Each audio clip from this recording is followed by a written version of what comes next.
I'm going to kick off with ribbon cuttings because, by golly, we have a lot of them. So if you don't have anything planned this Friday, October 3rd, you will definitely want to be with us at 11 a.m. at First Financial Bank. That location is at the corner of West Washington and Broadway. They're going to be celebrating a lot of business enhancements they have done there. So please feel free to join us at 11 a.m. at First Financial Bank in the downtown location. We're going to move from there to Weigel Family Eye Care on October the 3rd at 12:30. So we're going to have an 11 o'clock at First Financial Bank, and then we're going to move at 12:30 to Weigel Family Eye Care. He is located over there on Baruchel Lane, a new location for them. So we're going to check out their new location and all the upgrades that they've done in that facility. Then on October the 9th, we're going to visit Cypress Photography at 12 o'clock. So right in the middle of the day, you can join us. That location is a little closer to Milroy. So feel free to join us and welcome Amanda Sitterding to her new location for Cypress Photography, and that'll be at noon. More information and complete details are available on all of those ribbon cuttings on our website. You can check that out at greensburgchamber.com. Upcoming events, we have October 14th, the next Lunch and Learn will be at the Greensburg Community Bread of Life. That is the power of a shared meal. So pay attention real closely here, folks, because we're actually going to move the Lunch and Learn. Typically, those Lunch and Learns are held at the Chamber of Commerce. We're going to go on location, and we're going to hold that at the Greensburg Community Bread of Life. That's located at 720 East Randall Street. So join us in the dining hall for that. We're going to get a meal served by the Bread of Life team, and we're going to take a tour of that facility. So that is a little unusual for us for a Lunch and Learn, but it's going to be a great change. So that is noon to 1 on October the 14th. You do need to register for that event. It is free for chamber members, only $10 for potential members. That registration can be found again on our website, greensburgchamber.com. The next Leaders and Loggers will be October 21st, featuring Surf Pro of Madison Lawrenceburg, in Versailles. That is October 21st from 4 to 6 p.m. at the Tap. Always a good time, always a great crowd, a great opportunity for you to network with people that are right here in your community. So we're going to feature again Surf Pro of Madison Lawrenceburg in Versailles on October the 21st at Leaders and Loggers at the Tap from 4 to 6 p.m. And then don't forget, we've got our annual dinner and cash bash fundraiser coming up on November the 14th. That is Friday, November the 14th. We have, just right around 100 registrations already. Typically, we cap that out around 250. So we're anticipating a great crowd. That's already started off really hot. So check our website out for more details. Cash bash tickets can be purchased from myself in our office or from any board member. Those are $50 a piece. They are separate from the annual dinner tickets, and we have plenty of table and sponsorship packages available. And now we're going to check out our featured guest here in the studio. We have a WealthWave team featuring Michael, Bridget, and Robert. Welcome, everyone. Thank you. Thanks for having us. Yeah, absolutely. So let's start with some brief introductions. I've got Michael immediately to my right here. Michael, if you'd go ahead and just introduce yourself, give us a little background, a little history of who you are and how you're connected to WealthWave. Yeah, so my name is Michael Sparrow. I'm one of the market directors out of our Chicago office down here in Greensburg, relatively frequently here with Bridget, helping her expand the Literacy Center here. I guess if we hop into a time machine maybe about 15 years ago, which is weird to say because I blink my eye and it keeps moving quicker and quicker, I was a music major in college. So I looked very different. That's where it comes in. Yeah. Okay. We were talking before the program, and I learned a fun fact about Michael, and now I'm connecting the dots. Mm-hmm. Music major. Yeah, it was a music major. It was the major I knew I could probably pass. They're like, "What do you want to study?" And I'm like, "Geez, I played music since I was 7, and I had private lessons and stuff. So I was like, well, let's pick a major I know I'm gonna pass, and that's gonna mix with football because I did a little bit of football too, and it doesn't take a finance professional to realize I don't know what kind of career I'm gonna have as a music major. I kind of want to do something different.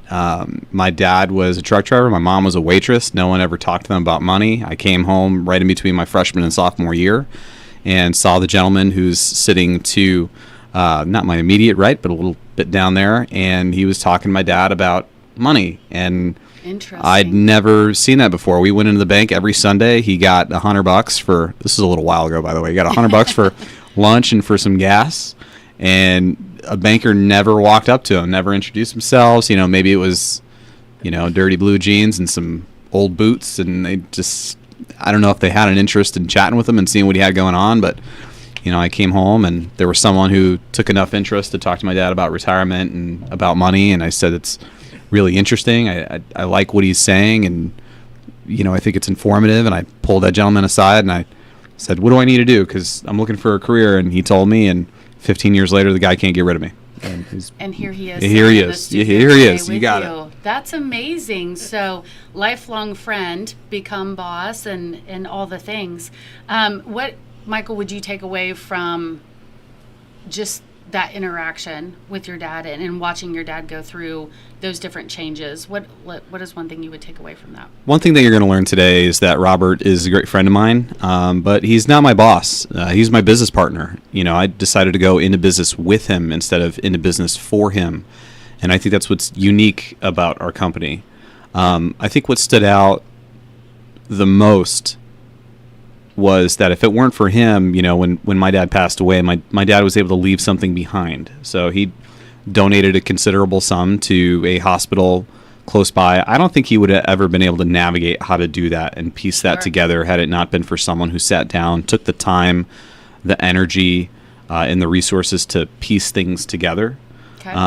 And, you know, I sat back and I kind of went, if that's my dad's probably a pretty strong indication of what's going on in America, what's going on in the United States with a lot of people who probably are not getting the attention that they need. Sure. And who probably feel left behind by a system, by an industry that's failing to meet the needs of a middle market, people who work really hard, people who they go to work, they're trying, they're saving, but they don't know what to do exactly. They don't have a path forward. So that to me really stood out, that there's an underserved market. And there really is no education to meet that space. Nice. We're going to hear a little bit more about that education here in just a second. Let's move on. To your right, we have Bridget. Bridget, could you introduce yourself? Hi, I'm Bridget Smith. I am not as much of a veteran in the game as these two gentlemen are. I've been in the industry for about a year, but I'm learning tons of things. Yeah. What initially brought me in was, you know, kind of like how Mike went into a time machine. I go back to when I was a kid, and I've always been, you know, very curious about money, and I was always saving my birthday money and very eager to have money and do stuff with it. But it wasn't long, you know, I blinked my eyes, I'm an adult, and I didn't have savings of birthday money and all that stuff. Right. So, you know, I prayed about it, a career that would help me with finances and help others learn about finances, because I felt left out. I had went in a different career endeavor prior to this, which was in the esthetician field. Most people don't know what that is, which is cosmetics. Right. So I studied cosmetics, skincare, and lashing down in Texas, actually, and I still am, you know, pursuing that career, but I needed something that, you know, can glue everything together in my life. And so when I prayed for a financial career path, you know, this was presented to me, and it checked every single box that I said in my prayer. And I didn't even say that prayer out loud. So I'm very grateful that Michael actually is the one who brought me onto the team and, you know, explained how impactful we're being in the communities by providing a financial education. And that's just something I'm passionate about bringing to other people. So that's why I'm here, and I'm excited to build in the community and even further. So, awesome. Well, thank you for being here. Yes, of course. And last but not least, we have Robert on the end. Would you go ahead and introduce yourself? Hello, my name is Robert Pacheco. I have been in the financial education space for the better part of 23 years or so. I'm a certified financial educator with WealthWave here, and before I got started here, I actually owned a coffee shop, and before that, I was in college. So, you know, it was definitely bouncing around like a lot of people, but one of the things that really stuck out to me was the fact that our company really is dedicated to education and literacy, and these were things that I didn't really learn in school. That had a major impact on me. I didn't learn anything about how money worked, how to prioritize, and I knew I wanted to be in business for myself. I just didn't know Okay. what I wanted to get into, and before long, I came across this wonderful company, and this is what I've been doing ever since. Okay, perfect. Well, thank you all for your introductions. As you're talking about it, you guys all have a story that's so deeply rooted. And I sat here for 2 seconds and thought, oh gosh, this is going to end up being a sentimental program here. Like I'm starting to get a little like emotional down here.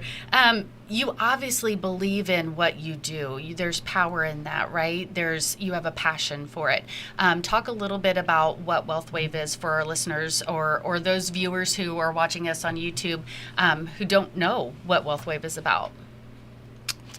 Yeah, I Somebody get. take off. Yep. Yeah, I guess I can maybe field that one. So WealthWave is a financial education company at its core. Okay. So on the front end, we lead with financial education. Yep.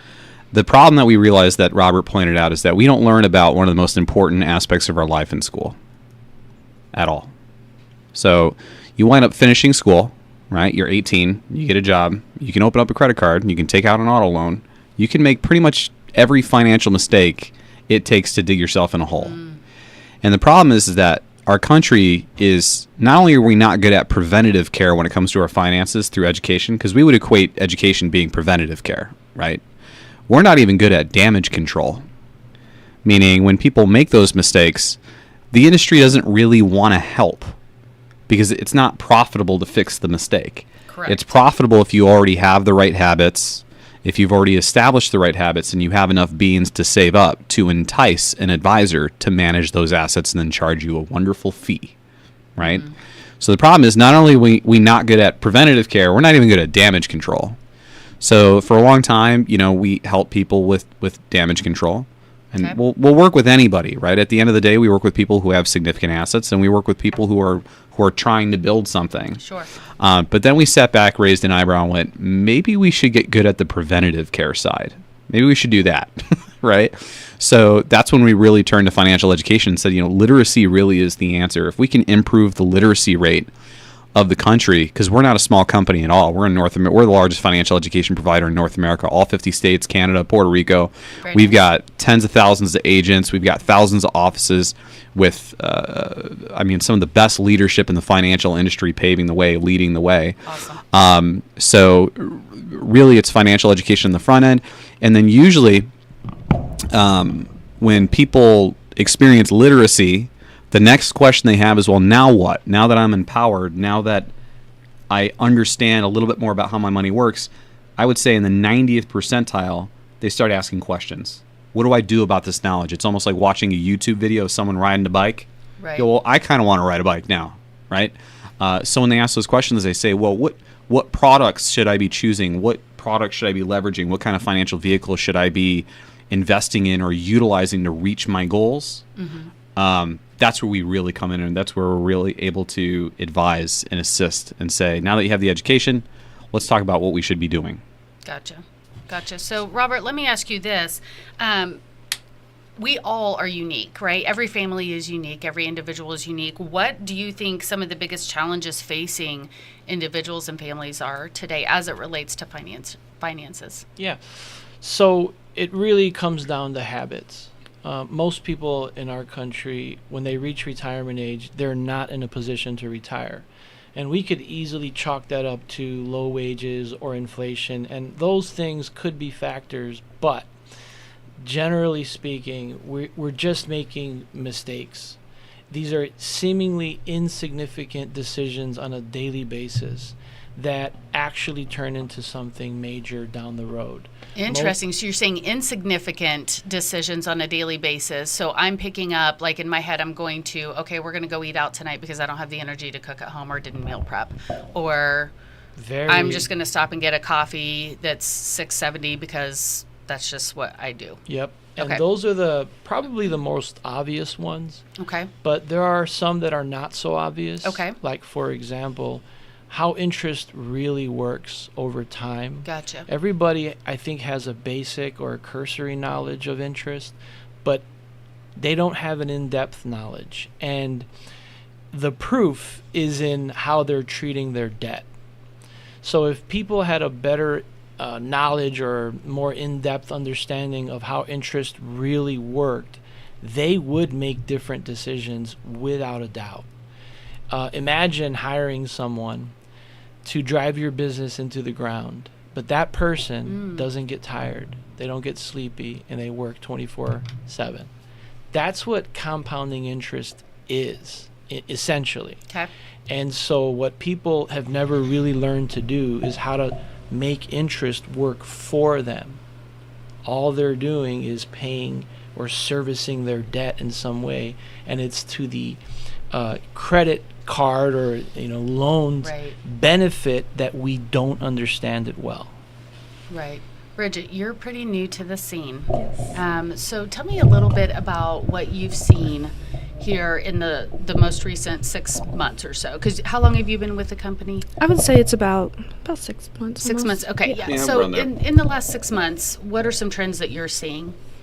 Well, like they both mentioned, and I mentioned in the beginning, there's not a lot of companies, or any rather, that are just willing to provide any educational background to how money works.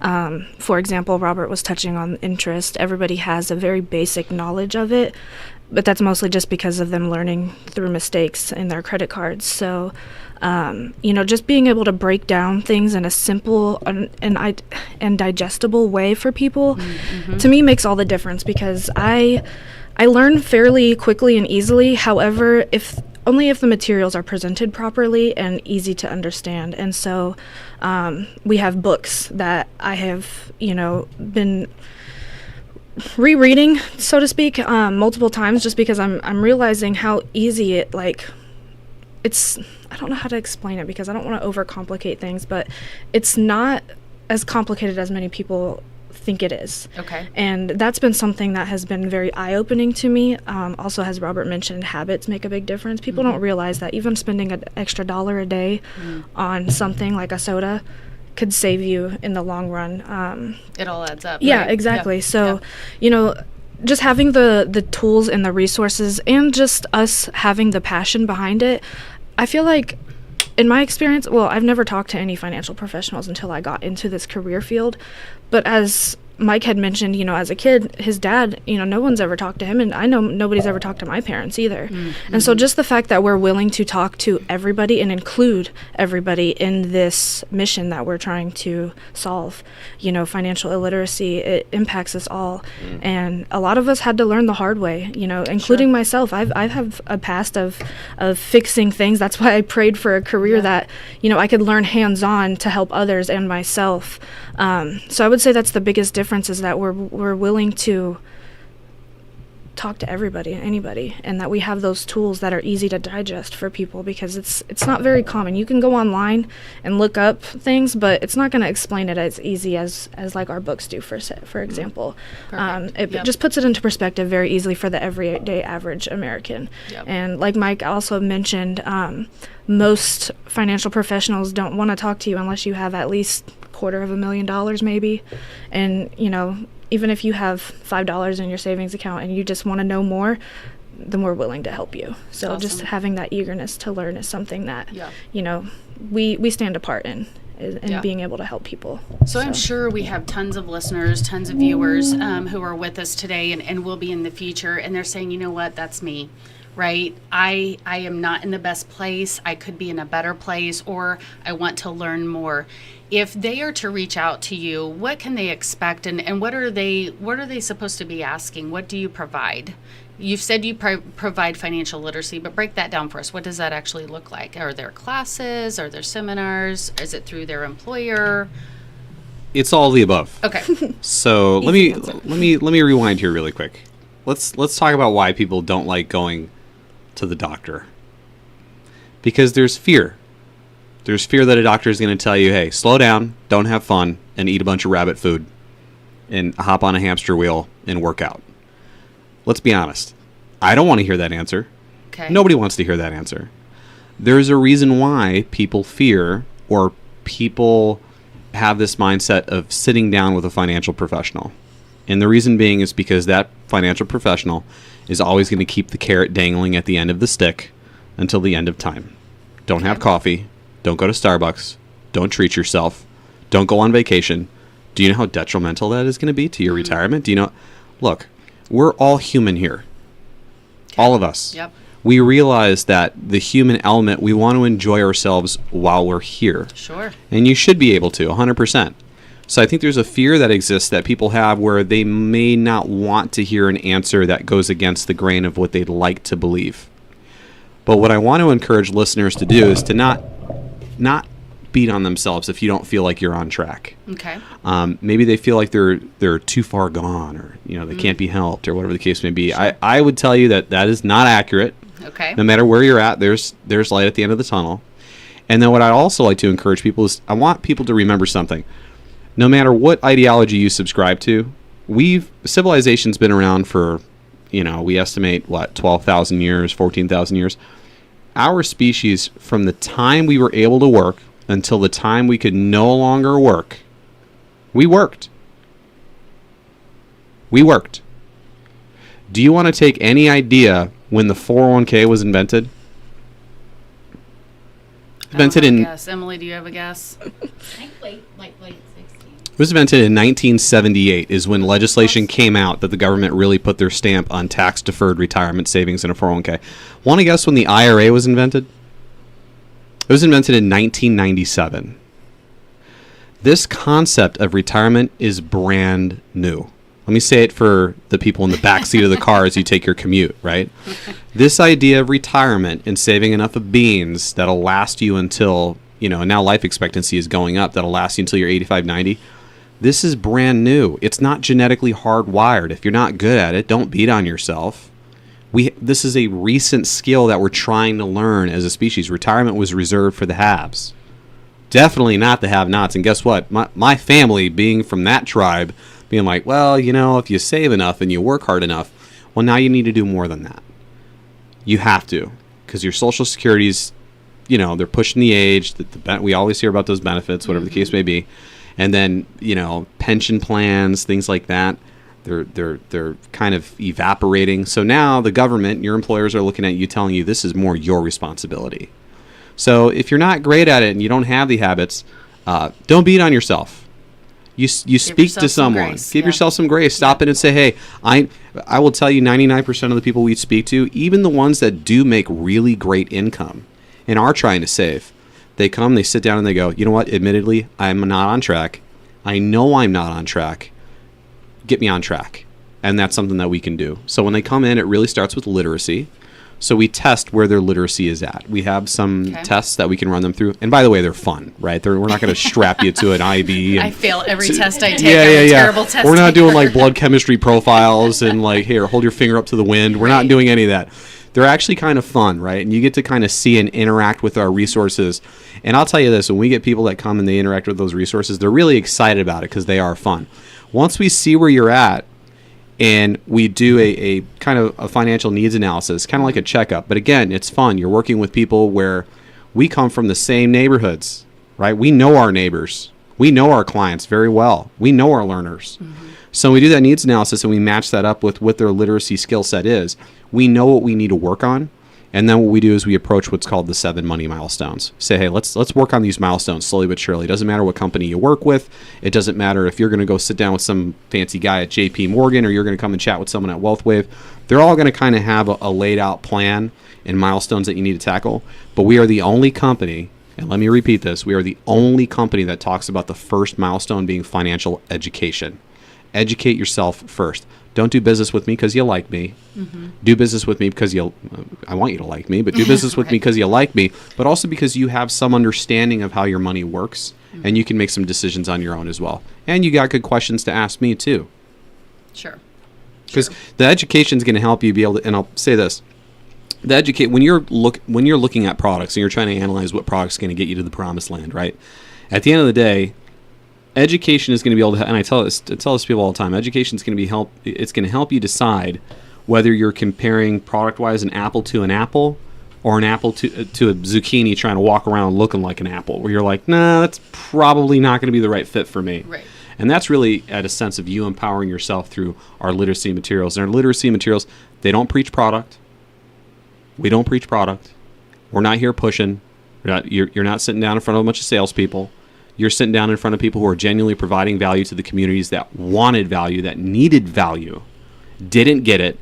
So we are, started off as kind of a ragtag army of volunteers that said, you know what, fine, if the industry won't do it, we'll do it.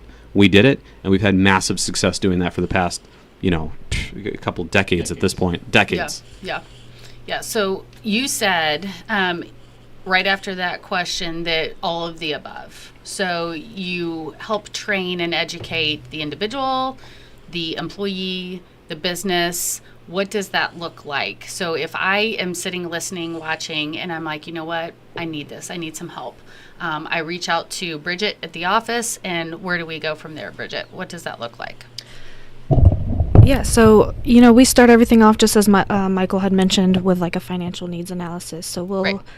just lay everything out on the table to see what we're working with.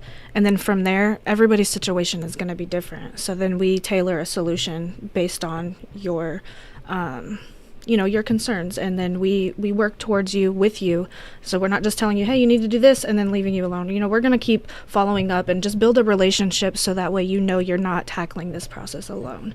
So that, that, like I said, that can look differently. Whether it's debt you want to tackle first or you want to tackle savings, we'll just curate a plan specifically for you, and we just go from there and help walk you through it so you don't feel alone and like you're scared through the process. Yeah. And then as he mentioned, through businesses, that can also look different. We can do, group settings with your employees to help them understand benefits.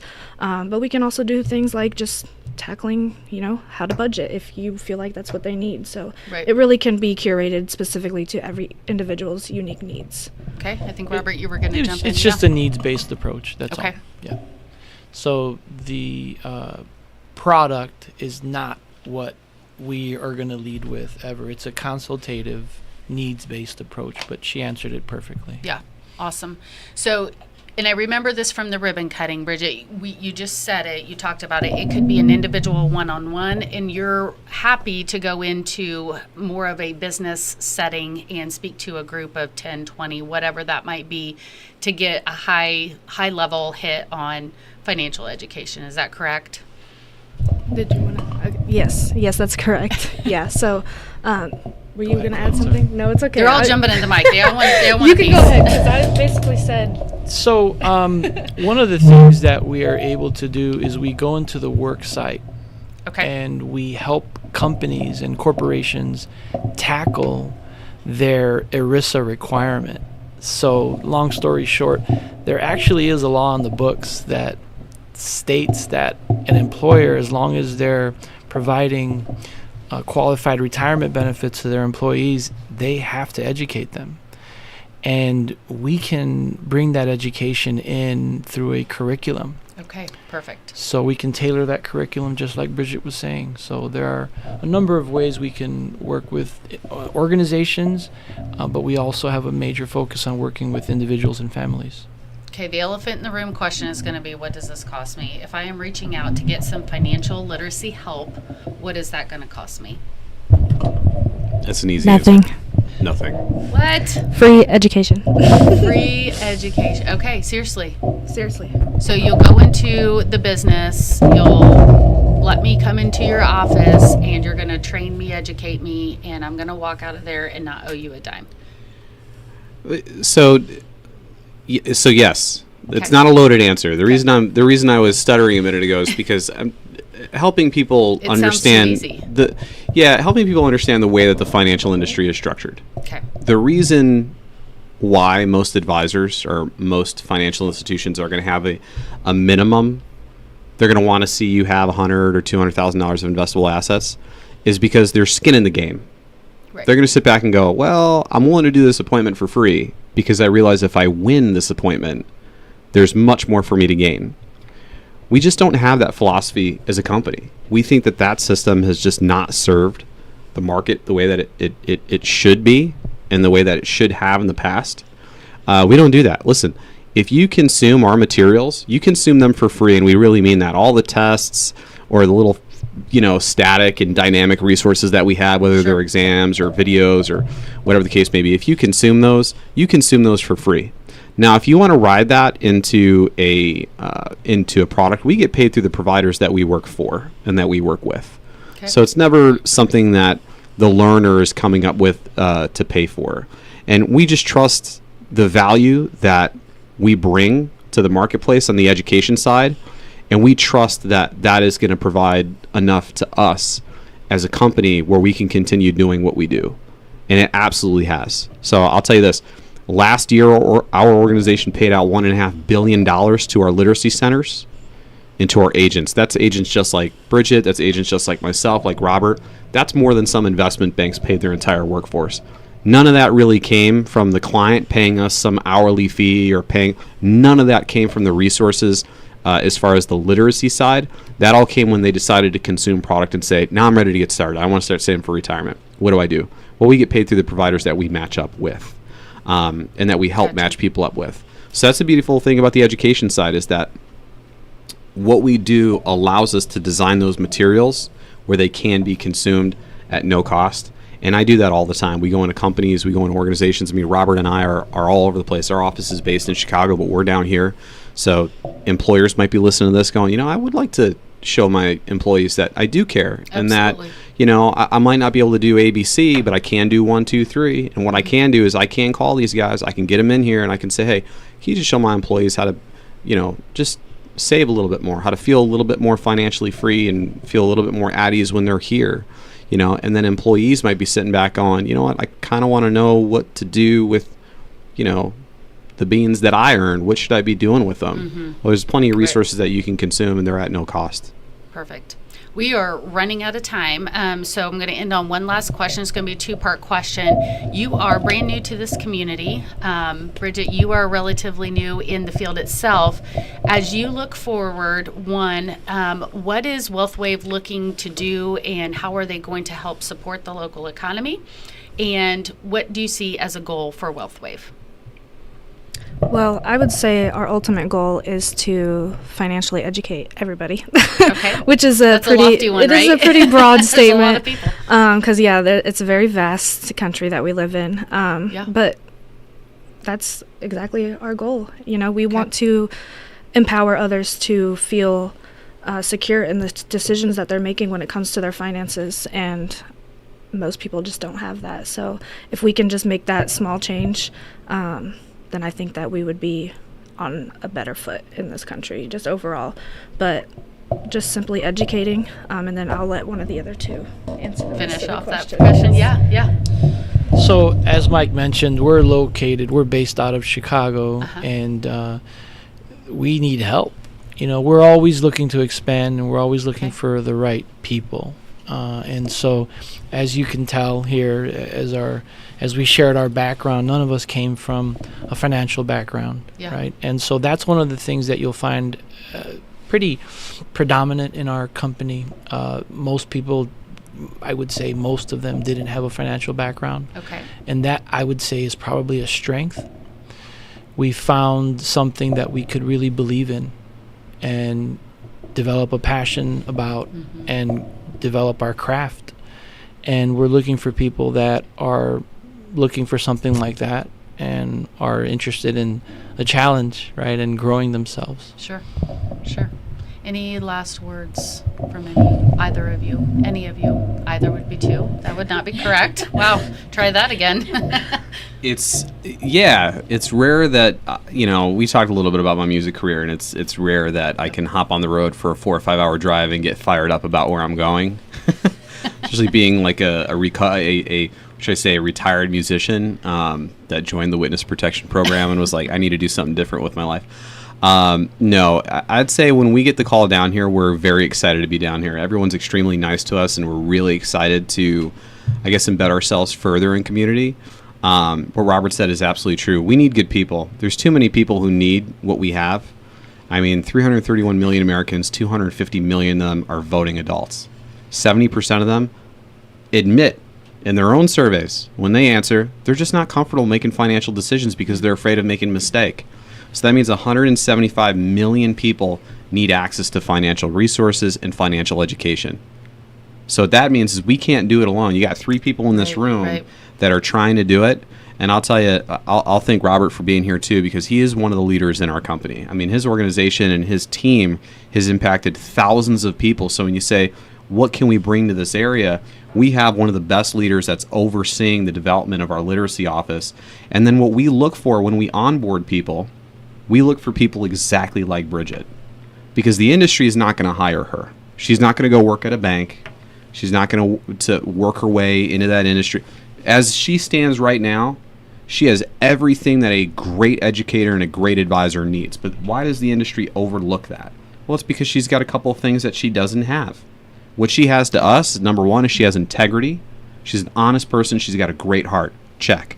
Number two, she's driven and she's ambitious and she's community oriented. Her neighbors mean everything to her. All she talks about when we're on the phone with her is this area.